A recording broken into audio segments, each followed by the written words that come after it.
Buenas tardes a todos. Muchísimas gracias por venir. Muchísimas gracias al Festival de San Sebastián, estos anfitriones maravillosos de lujo que hemos tenido. Tendría que estar en este asiento Dolores Heredia, que es la presidenta de FIACINE, de la Federación Iberoamericana de Academias de Cine, pero en México, como sabéis, ha habido una situación muy trágica y tuvo que quedarse. Estoy yo en calidad de representante de la Academia de Cine de España, que ostentamos la vicepresidencia de FIACINE. FIACINE, como os decía, es la Federación Iberoamericana de Academias de Cine, muy recientemente creada, el 14 de marzo de este año, después de 3 años de gestiones y de intentarlo y de trabajarlo, se ha constituido. Y es un honor y un placer que este sea nuestra primera actividad. La primera actividad, debutamos aquí en el Festival de San Sebastián, con lo cual recordaremos nuestra primera vez en San Sebastián y seréis maravillosos para nosotros. Lo sois, aunque no fuese la primera vez, pero siendo la primera vez todavía más, ¿no? Entonces estamos todos muy emocionados. Digo todos, ahora pasaré la palabra a mi compañera, a María Fernanda Céspedes, de Colombia, porque somos muchos, somos 9 países hasta ahora. Como os decía, es la primera actividad que realiza FIACINE y la actividad se plantea y está dirigida a la lucha por el estudio, el trabajo para conseguir la igualdad de género en el cine. Nos planteamos, por un lado, que somos muy pocas mujeres detrás de la cámara, en todos los puestos, y por otra parte nos planteamos que enfrente lo que vemos en la pantalla, lo que se refleja en las pantallas, no hace justicia a las mujeres de verdad y reproduce unos estereotipos y reproduce unas mujeres o muestra unas mujeres que desde luego no nos representan. Entendemos que en gran medida es porque estamos ausentes del relato nosotras como creadoras de ese relato y por eso tenemos ese interés en trabajar nosotras en ese relato como es de justicia y lógico, ¿no? Es algo tan elemental y tan difícil de conseguir que se entiende difícil, ¿no? Entonces yo ahora me voy a poner las gafas porque tengo un guioncillo que voy a seguir. Vale, entonces, como os decía, esta primera actividad ha sido el Foro de Mujeres Iberoamericanas y nos hemos reunido ayer, le quiero dar las gracias, perdón, Ana, a Ana Serner, que es la directora del Instituto de Cine Sueco de Suecia, que es un crack. Lo es. Ha conseguido en 3 años la paridad. Luego explicará ella más cosas, pero este es el titular. Desde el 2012 al 2015 han pasado del 26% de mujeres directoras al 50%. Nos vas a contar el secreto del éxito ahora. Y, como os decía, la actividad lo que hemos hecho ha sido tener este primer encuentro con Ana Serner, que nos contase cuáles eran las claves, cómo lo ha hecho. Entendemos que con voluntad política y con presupuesto se consigue, pero ahora ella lo precisará mejor. Y luego hemos tenido una segunda parte donde nos hemos reunido una serie de mujeres alrededor de una mesa y hemos debatido la situación de las mujeres en el cine iberoamericano.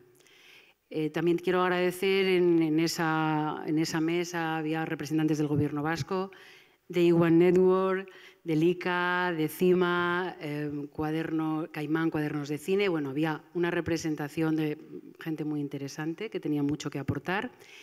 Y hemos debatido poquito rato, porque esto es como para estar debatiendo mucho tiempo. Y de algún modo hemos concluido en 2 cosas muy precisas que yo os voy a contar ahora y ya paso a darle la palabra a María Fernanda Céspedes. Pero una vez analizada la situación de la mujer en Iberoamérica, de la mujer en el cine en Iberoamérica, detrás de las cámaras, constatamos, y es lo que ya os contará, que la ausencia es dolorosa y clamorosa. Creemos o creen que sí hay, y hay muchas menos de las que deberían. Y bueno, en ese, o sea, ella os cuenta el detalle. Entonces, os digo, constatamos que hay pocas mujeres y de algún modo nosotros nos planteamos, y os voy a las conclusiones, por eso me he ido, porque hago mucha elipsis. Rocío. Es que me ha pedido Rocío que sea muy clarita y entonces estoy muy pendiente de lo que ella me ha dicho. Entonces, os cuento las conclusiones. Nos reunimos después del encuentro con Ana, debatimos la situación de la mujer en Iberoamérica y nos marcamos dos pequeños objetivos, que son grandes, pero para nosotros, o sea, que son pequeños, grandes para nosotros y pequeños para la humanidad. En primer lugar, han sido dos. El primero es contabilizar a las mujeres que están en el cine, que sepamos cuántas hay de verdad y qué hacen. Y segundo, visibilizar a esas mujeres, que en los países de Iberoamérica, en cada uno, cada país miembro de FIACINE se encargue de elaborar una web, cada miembro o todos juntos, eso ya veremos, donde se visibilice a las mujeres que en el cine han sido, las que empezaron, las que son, las que están y las que están siendo. Como os digo, bueno, somos conscientes de nuestras limitaciones, somos conscientes de la situación en la que estamos arrancando y, bueno, para empezar de verdad a operar y a transformar la realidad, lo que hay que hacer primero es conocerla. Y ese es un poco ese primer paso que nos planteamos dar. Conocer nuestra situación de verdad en Iberoamérica, qué pasa en Iberoamérica y mostrarnos. Por otra parte, estos serían los dos objetivos que se plantea FIACINE. Y a continuación, o sea, este es un camino evidentemente que ha empezado aquí en San Sebastián, pero por desgracia es un camino que será largo hasta que lo consigamos todo y nosotros vamos marcando determinados hitos. Como el ámbito de la federación es todo Iberoamérica, nosotros vamos trabajando en los distintos países y nuestros encuentros se producen en esos países diversos. Y entonces nuestro mecanismo es plantearnos estos objetivos, siguiente encuentro, cuánto hemos conseguido, siguiente encuentro, un nuevo objetivo y vamos a rematar el que teníamos y vamos haciendo una cadena de objetivos que yo siempre digo que espero que no la termine mi nieta, porque no tengo nieta todavía, o sea, no ha nacido. Entonces, espero que, bueno, que mi nieta se dedique a otras cosas. Pero bueno, que vayamos consiguiéndolo. Entonces, como os decía, no sé si lo he hecho bien, Rocío. Vale. Le paso la palabra a María Fernanda Céspedes, directora general de FIACINE y miembro de la Academia de Cine Colombiana. Buenas tardes a todos. Pues nada, muchísimas gracias a todas las personas que están presentes acá. Y nada, algo que comentábamos en la reunión del día de ayer es que aquí no, y les cuento a ustedes, aquí no solo estamos sentados nosotras tres, estamos sentados 9 países de Iberoamérica que hacen parte de FIACINE. 9 academias iberoamericanas hacen parte de FIACINE y todo este trabajo y todo este reconocernos y poder lograr esos objetivos se hace gracias al trabajo de estas 9 academias. Entonces aquí estamos sentados Argentina, Brasil, Colombia, Ecuador, España, México, Paraguay, Portugal y Venezuela y la Asociación de Productores Chilenos. Entonces, gracias al trabajo de todos estos países y de estas academias es que podemos presentarles hoy a ustedes también estos números. Y como decía Azucena, para poder llegar a unos objetivos y a unas acciones en concreto, lo principal es reconocernos y saber cómo estamos nosotros en este momento. Entonces empezamos primero con un total de estas academias que acabo de nombrar, somos un total de 3.718 miembros a nivel iberoamericano, de los cuales el 31% son mujeres de estas 9 academias de Iberoamérica.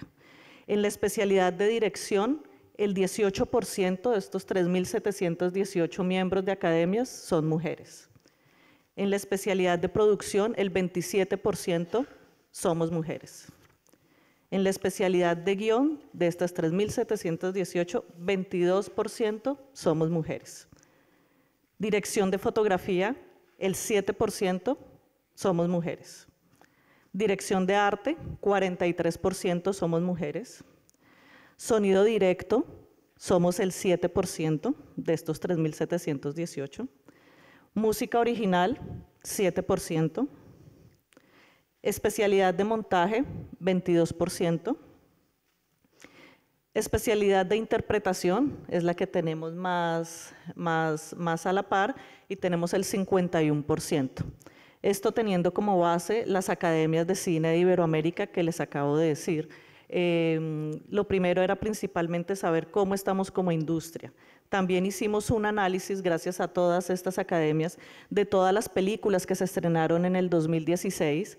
Tenemos un total de estos 10 países, incluyendo Chile, de 798 estrenos iberoamericanos en el 2016, y nos dimos a la tarea de saber cuántas directoras mujeres teníamos de esas 798.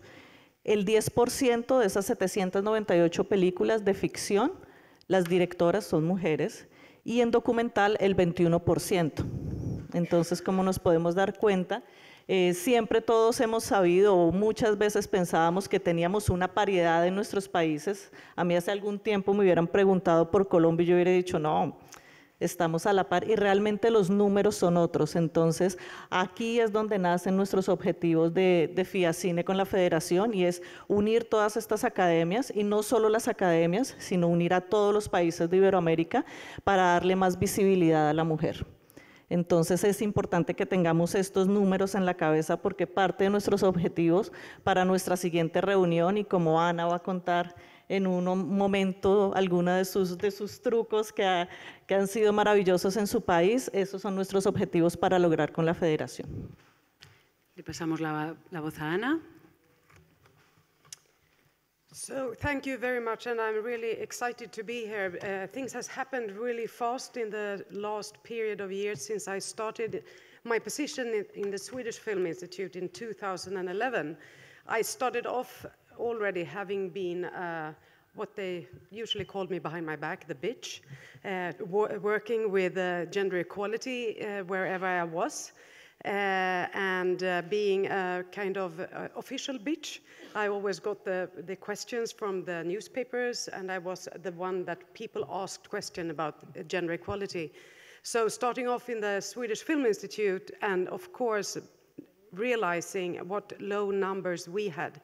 As you heard before, it was 26% when I started off the work over the period of 2006 and 2012. And I had been talking so much, I got really tired of my own voice already 20 years ago. So I made a decision to stop talk and to start to act. And let's talk about the action. And they can be right and they can be wrong. But if we are unhappy with the situation in any area, you have to decide where do you want to go, how long time can it take, and what is the strategy to get there. And a strategy can never be only words. It needs to be actions, because there is no one giving away power for free, and no one that willingly say, I don't want to make my film, let's have a woman doing it instead.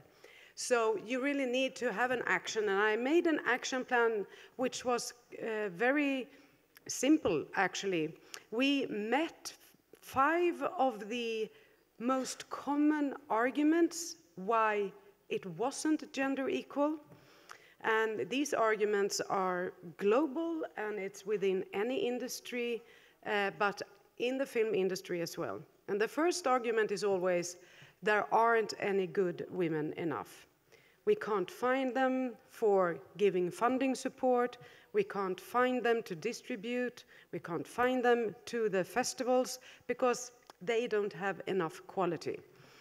And this has been the case for all history. Actually, in 1910, you know, when film industry started, the first long feature film, which I learned in film school anyways, what was H.W. Griffith, The Birth of a Nation, which is not true. The first long feature was made by a woman called Lois Weber, and if you search for her on the web, you can't find her because history erased her. The only way to find her, because I've really tried in all European online magazines, is to search for her husband's name, and she is mentioned in one of the sentences as his talented wife. And she made over 100 long feature films. And the men by that time were more into the cinematography or the more technical part. women took care of the softish people directing. This has changed, we all know that. But what we have made is exactly what you have in your plan, is to make all women visible. So we have started a site, NordicWomeninFilm.com, where we have digged out all females in the positions of cinematography, editing, script writing, producing, and directing from 1895 up to now, and we will continue adding on new names. And we are writing the context and explaining what kind of works these women have been doing. And it's amazing what an impact that site has had already. It's only Sweden so far, because my neighboring Nordic countries, they were more in for words than actions. So as long as we were only talking about it, they were with me. But then when I said, now you have to start paying, they said it wasn't a priority any longer. So I am now trying to convince them to follow me. The next argument you hear is she is not experienced enough. She hasn't made any long features, or only one maybe. And the research shows that men are picked on potential and women on experience. And there are so many cases that really shows that this is what's happening. And it's actually one Swedish film here this year, Borg McEnroe, which opened the Toronto Film Festival. It's in Swedish measures a big budget film. It's directed fantastically by a man. His name is Janos Metz. He never made a long feature before. He only made a documentary. It wasn't any documentary, it was Armadillo that was a very famous documentary. But the day that women don't have to have made a lot of long features to get this prestigious high-budget film script in his hands or her hands, that will be the day when we are gender equal. So what we did was, as well, what you have been talking about, we put together established film directors, women, with less established, and we gave them knowledge about structure and how discrimination works, and they got to exchange experience in order to get the less experienced women to get strategies how to pass the gatekeepers, the selecting committees, or the distributors, or the producers, or the exhibitors, everyone that always have more faith in that men are able to have a quality film than women. The third argument is she doesn't want to. Yeah, but we asked so many questions. She's always saying no. And partly this is true, and I really wanted to know why, so we made studies on film schools and pre-film schools, and it turns out basically that young women that says that they want to become film directors, they hear from the environment, are you crazy? Do you realize how hard it is? What competition? How will you take care of your children? Can you ever have a family? You have to travel over weekends and months sometimes. Are you sure you have it? Are you sure you're willing to lose everything of that? While the young men saying, I want to become a film director, gets to hear from the environment, wow, are you sure? Do you know what a hard competition it is? It's really tough. But what the hell, you go? What do you have to lose? You can do it. And if that is what you always get to hear in different aspects, of course, there are more women that tend to not believing there is money for them. And when they see the numbers that you have been telling us, of course, how much effort are you willing to spend to have a 10% chance to get the money? Is it worth it? While the men have 90% chance. Of course, they are bolder and more courageous and have a better self-esteem. So we have to work in all levels. And I have control over our money, and we are the biggest and most important film fund in Sweden, so we affect all films.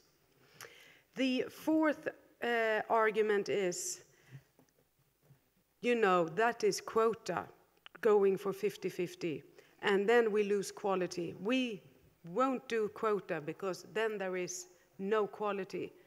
And that is saying that there is the quality films and then there are the quota films.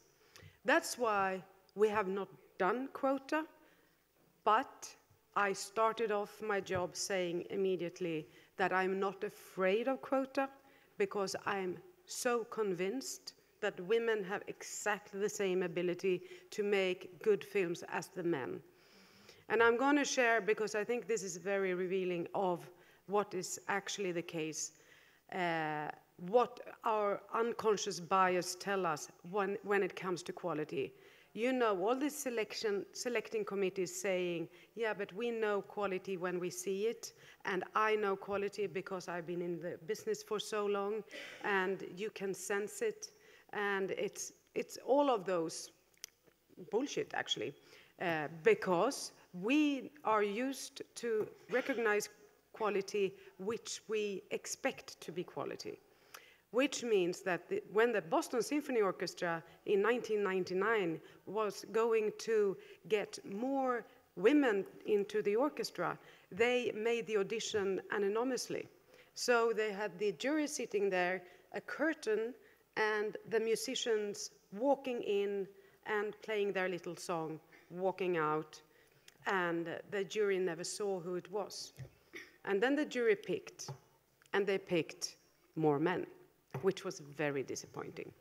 And then you can explain it as the women haven't got the time to rehearse because they take care of the family, or men maybe have the biological reason of longer fingers so they reach better, or maybe the DNA to be more musical, or what would the actual explanation be? But before going into those deeper studies, they redid the audition, and this time they put a thick carpet on the floor so they couldn't determine who was walking. Same jury, same musicians, this time 50-50. For the first time, they actually picked quality and not gender. So knowing that, we know that we really have to define what we mean with quality. So counting will help us look again, not look into the same patterns. Tell the production companies that you show us women. You may not find the quality, but maybe we will. And we have said that the quality is 3 words. That is the arguments for getting the funding. It's film ideas, because we fund the ideas, with the potential of being relevant, which is as important if it's a comedy and it's not reflecting the today's societies or the today's issues, it's not funny. And if it's an art house political movie, and if it's not on today's issues, but are still back in some issues years ago, it's not relevant and it will not hit you. So it has to be relevant whatever kind of genre it is. It has to have some kind of originality. We don't want to see the same things again. And we want it to, we want to be sure it will be good. We want the craft. We want to see that if you have a new talent, that it's an experienced producer. If you have big shooting, that there are people there that really knows their business. So we know that the taxpayers' money actually becomes a film. But starting to actually talk about the films and the projects instead of the gender of the one doing the projects, it solved itself. So it took us 3 years. The fifth, I will say, we made a research as well, if there were any differences between the film industry and other industries, and the short answer is, yeah, no, there isn't. It's almost the same in all kinds of industries. So with me putting forward an action plan, with me saying, I take this seriously, I'm not going for 40-60, I go for 50-50. And with me saying, and I'm not afraid of quotas. So if you don't help us, we will go for the quotas. And the numbers raised immediately from 26% to 39%. We got a greater intake of female directors, producers, and scriptwriters. And they turned out, when we started scrutinizing them with words and not gut feeling, to be really good. And I'm so happy now I can sit here and say that this year, 2016, and it's 5 years ago now, during the past 4 years, Swedish films have never been in so many international top film festivals ever. And half of the films in the festivals are made by women. We have never had as high average awards from critics overall, ever, over this period. And the top 3 films out of the top 10 average award given to films since 2000 is won by 3 female directors. So it shows that women actually do produce quality when they are allowed to.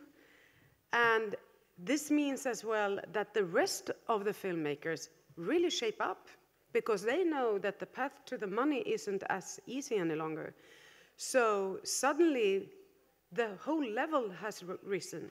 And I think the proof we got this year, first winning Sundance with a Swedish film, winning the Palme d'Or in Cannes with a Swedish film, opening Toronto Film Festival with a Swedish film, having 3 films here, and we are now having 10 films in IDFA, the documentary festival.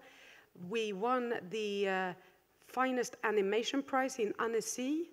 So we have taken this small country, we have 10 million people. How come we suddenly became so good?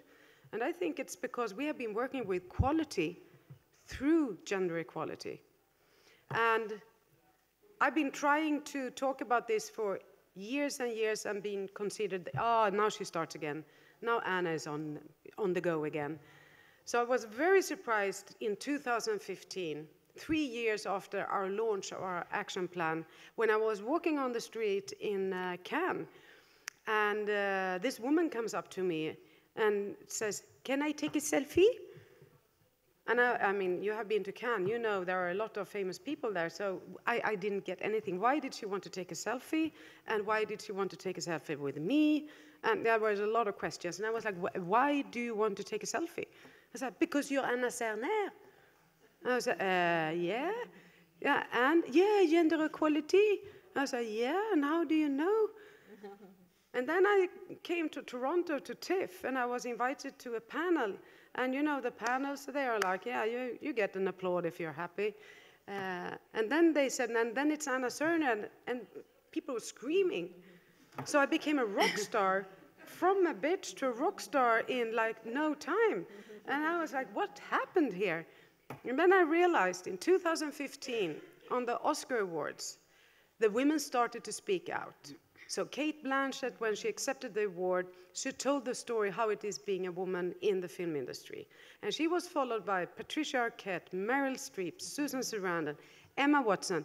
And when the red carpet people starts talking, the media gets interested. And they were looking for some example of something happening. And they were desperate and ended up in Sweden, where there was an Anna Serner who actually had the power to do something. And now I can travel around the world talking about this. But the most important thing is that we are invited to sit here at the press conference at the San Sebastian. Thank you so much, Jose Luis, for this. And you are taking up actions, and I meet people from the Basque region that are copying our action plan. In Canada, the biggest film funds, they are going for 50-50 by 2020. Eurimage is going for the same thing. In Ireland, there is a movement right now, and I think it's amazing that we need role models to show that it's possible, and I think we really have proven that. And I now really feel that things will change. And that means that we will be seeing films in the cinemas that we actually haven't seen before. Because we've seen so many films about coming of age of young white boys mostly, or falling in love or lose someone. It's death and love through a man's perspective. And they are fantastic, and we want them, but we want the other stories as well.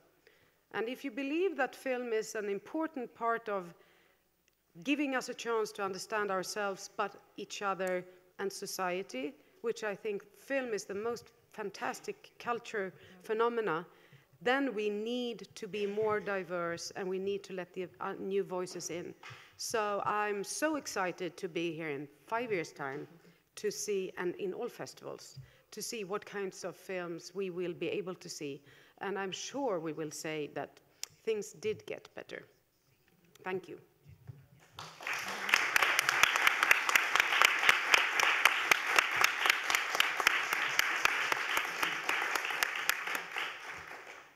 Bien, ya os avisé, ¿eh?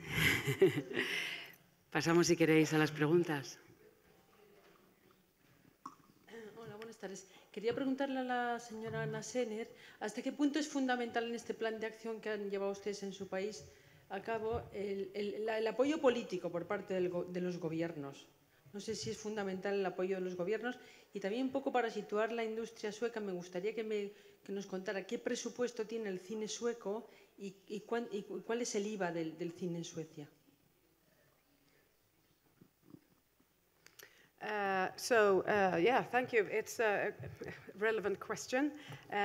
Our budget for films, short documentaries and long feature is 34 million euros maybe. And an average Swedish film long feature is about 2.5 to 3 million euros. Of course, there is other money around us, but I would say in total, maybe we support on an average 40% of the films. So I would say that there is maybe 140 million euros in total for the films in Sweden. Of course, I come from a country that have been lucky enough or smart enough to stay out of war for 200 years. And we had a very stable government, the Social Democrats, for 40 years that could take long-term decisions, which meant that we have been a prosperous country for a long time, since the Industrial Revolution, more or less, which has meant that we have been working with gender equality in Sweden for a long time. So, of course, having a government that since the 90s have been 50-50 in the ministers, and having the assignment from the government since 2000, I would say, that they want us to aim for equality. That has been sharpened along the way, and since I've been so strong about it, I would say that I influenced them to be more demanding. So now they say that everything we do should be with the eyes of equality, of gender equality and diversity. And it has, of course, helped me a lot, because the Minister of Culture and I would say the government loves what I'm doing, because film travels, and this makes the Swedish brand travel. And we have a foreign minister and a foreign ministry that it claims to be a feministic foreign ministry. So, of course, they get a lot of help with the attractive films. ¿Lo del IVA lo quieres concretar?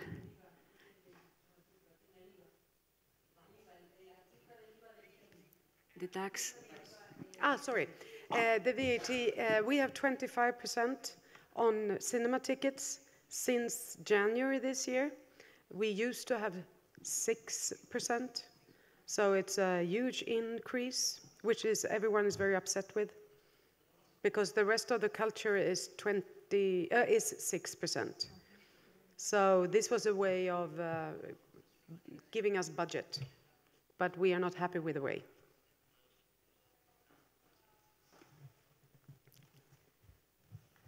¿Más preguntas? Hola. Mi pregunta va más bien a qué nos puedes aconsejar a productoras o trabajadoras del mundo del cine desde nuestros puestos, cómo podemos ayudar a todo el cambio global que se tiene que hacer, ¿no?, a otros niveles más superiores. Y muchísimas gracias. Gracias. Yeah, my biggest advice for both the decision makers and like José Luis is you have to count. And if you're not counting, you're not aware of the actual problem. So being one that wants the money or being the ones without power, I would say the best thing you can do is always question. What is the numbers? What is your goal? How are you working? Be a bitch. Sorry to say. But men can be bitches too. So you can support us. What would you do to inoculate this bitch side to our politician men? What would be your advice for that? No, but there are all changes that someone works for will make you be a problematic bitch or he's a I mean, that goes for women and men when you point in something that is not really working. So when doing that, of course, you have to be a soft bitch sometimes, and you can't be a bitch all the times. So choose your fights carefully, but and don't piss people off. So, you know, pushing people into corners where there is no escape is no good. So rather include and try to cooperate and let them get their opinions said. So it's important to listen, to start the dialogue. And when they start to explain, they usually find out that they need to change. But it's a long way, of course. You have to be patient. And so do I. I mean, it's not like Sweden is gender equal. And it's not like I've influenced the whole industry. I've influenced our money, and our money is so important. So that's why it happened so much. But the day I quit, someone can take it away in 1 month. So it's vulnerable, and you have to be resilient and patient.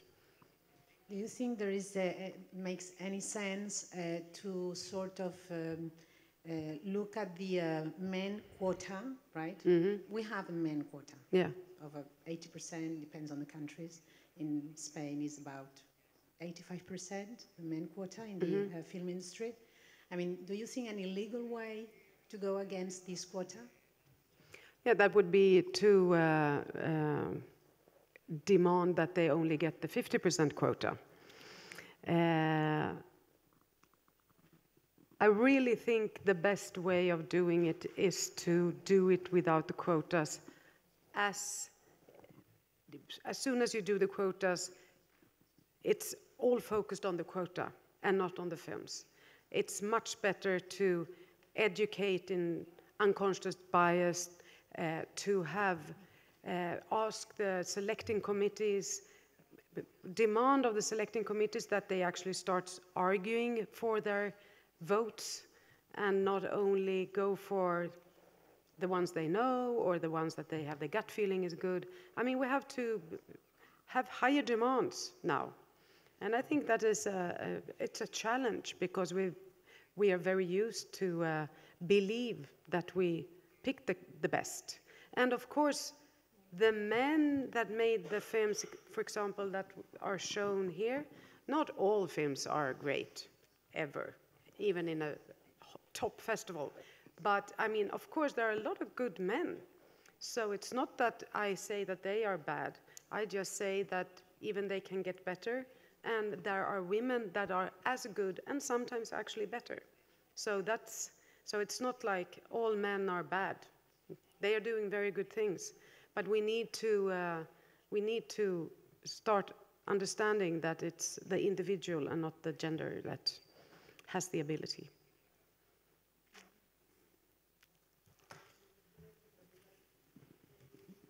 ¿Usted, señora Jenner, cree que este modelo es fácilmente exportable a países como España y el resto de países iberoamericanos?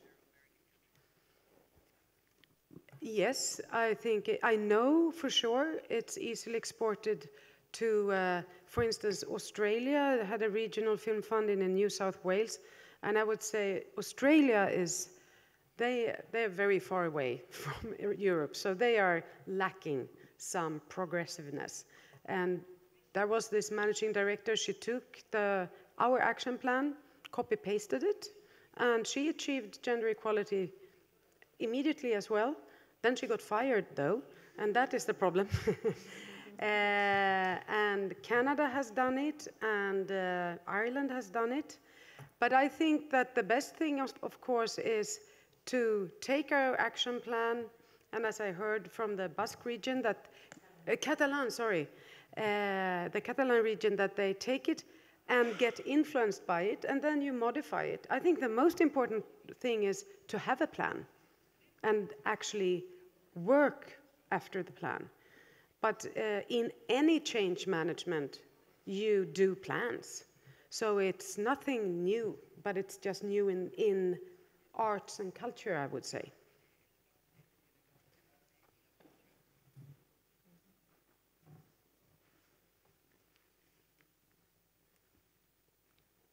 ¿Alguna cosa más? ¿Alguna pregunta? Bueno, pues si os parece, reiteramos las gracias a Ana. Congratulations por tus éxitos, gracias. Que son nuestros éxitos. Tus éxitos son nuestros éxitos. Y gracias al festival y a todos los que han hecho posible este encuentro y todos los que han colaborado. Nos vemos el año que viene con mejor condición de las mujeres en el cine, seguro. Gracias. Gracias.